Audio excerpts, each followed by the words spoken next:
For constant dose of motivation, study plans, study strategies and stress buster videos, subscribe to the channel. अरे ma'am जल्दी बताओ passing कैसे easy हो रहा है. This time no exam postponement, no ICAI announcement. इस बार अपन खुद के बलबूते पे पास होने वाले हैं. एंड ये पास होने के लिए सिर्फ 3 इंपॉर्टेंट ट्रिक्स बताने वाली हूं मैं, क्योंकि ये जो ट्रिक्स है these are going to revolve around just one single thing. कि आप पढ़ाई तो बहुत कर लेते हो but you can not retain that stuff. You know efforts सब लोग डालते हैं, लेकिन आपके ड्रीम्स में और आपके डेस्टिनेशन में सिर्फ एक चीज का फर्क होता है. सो ये पढ़ाई जो करते हैं उसको रिटेन कैसे किया जाता है ये मैं कमिंग 5 मिनट्स में बताने वाली हूँ. अगर ये 5 मिनट आप अच्छे से देख लो ना गाइस, तो एक 10% की पढ़ाई को 100% पढ़ाई का वेटेज आ जाएगा and you will surely remember everything you study.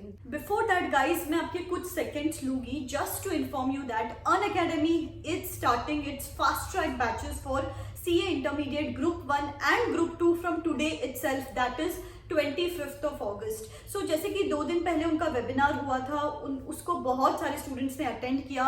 Many of the students have subscribed to the fast track batch also. So in case you wish to subscribe, I am leaving a special discount code and a link in the description box below. So guys, now let us jump into the main crux which you are waiting for. The very first trick to retain everything you study is don't just read, recall. It's very important. So guys जैसे simple thing, एक simple instance देती हूँ मैं आपको. Suppose आपने audit की book उठाई और खोला, आज डिसाइड किया आपने 6 घंटे में प्रोफेशनल एथिक्स खत्म करना है. तो आपका जनरल स्टेप्स क्या होते हैं? बुक खोला, प्रोफेशनल एथिक्स गो थ्रू किया, बुक बंद कर दी. फिर ये प्रोफेशनल एथिक्स की बारी आएगी कुछ 15-20 दिन, 1 महीने बाद. वापस बुक खोली, वापस पहले 6 घंटे लगे तो अभी 3 घंटे लगेंगे. 3 घंटे में वापस वो पढ़ लिया, वापस बुक बंद करके रख दें. बट यू नो इससे आपको सिर्फ समझ में आ रहा है, इससे आपका सिर्फ कॉन्सेप्ट क्लियर हो रहा है, बट रिटेन नहीं हो रहा है. You lose an effort to recall the things. इसीलिए one simple step which goes missing is try to recall it immediately.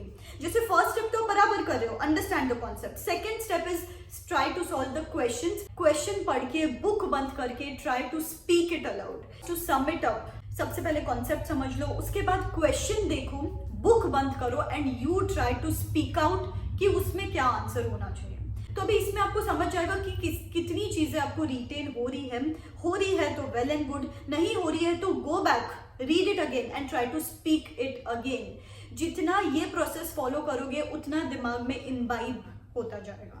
जैसे I have scored examination in law at both the levels. तो what I used to follow is 2 simple tricks. One is retention and other one is presentation. So as far as retention is concerned, I have already told you.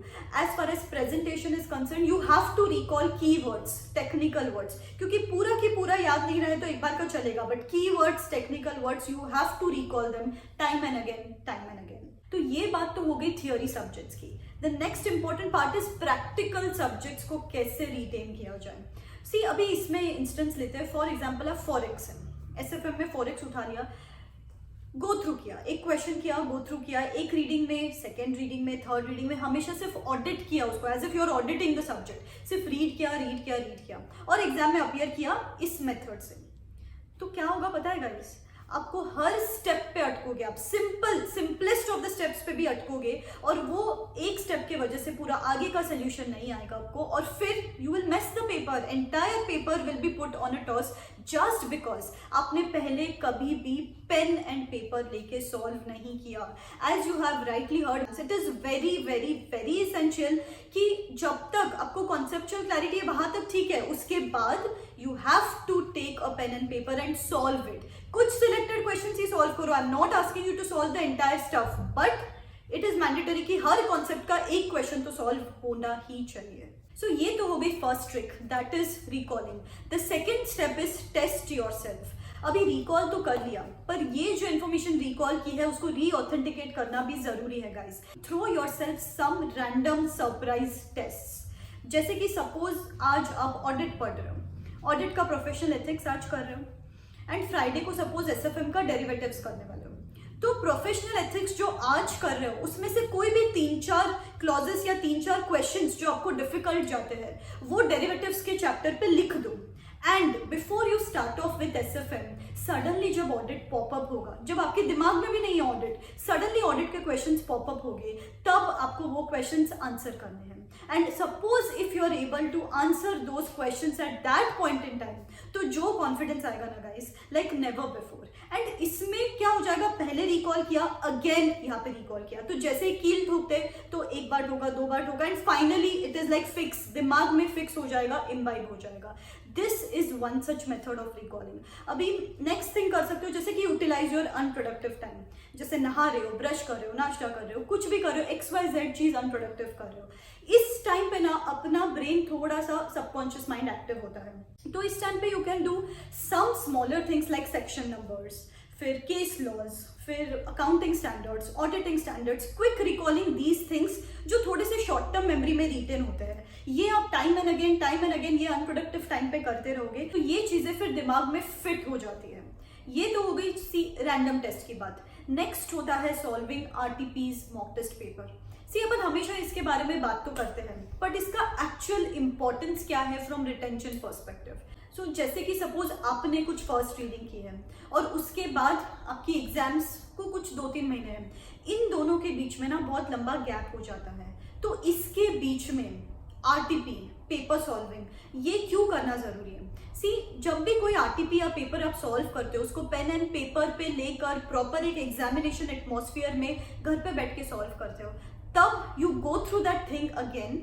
वो thing वापस recollect करते हो आप पीछे जाके, and दिमाग में वापस फिक्स होती है.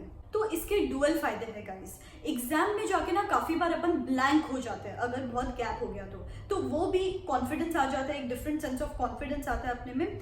और दूसरी चीज RTP के वजह से वो चीज एक और बार वापस रिकॉल हो जाती है, क्योंकि एग्जाम में अगर कोई सिमिलर टाइप ऑफ क्वेश्चन भी आता है तो आपने जब वो पेन एंड पेपर लेके किया है पहले, similar impression is created in your mind and then you can solve it during the exams. And the third trick is notes making.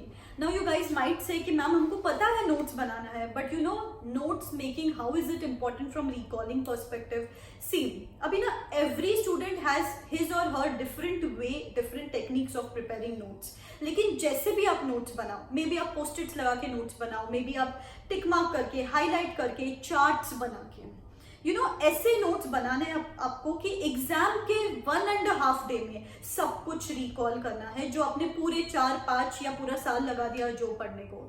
ऐसे नोट्स जिसका एक पॉइंट से आपको दूसरा पॉइंट याद है, दूसरे पॉइंट से तीसरा point, and eventually you connect to the conclusion of it. Because ultimately you are not going to get 10 days before exam, you are going to get just 1 day. So अभी notes making उस हिसाब से होनी चाहिए, smart notes कि अपन पूरी चीजें exam के 1 डे में रिकॉल कर पाए. So guys, these were the 3 important tricks जिससे आप जो पढ़ो वो आपको याद रहेगा. First is don't just read, recall. The next is throw yourself some random tests, and the last point is make smart notes. So all the best guys, follow these tips and tricks, and if you need any help with the notes making, study plans, study strategies, last 60 days revision plan, I am there at your service. You can register for the counseling session. I am leaving a link in the description box below. All the best.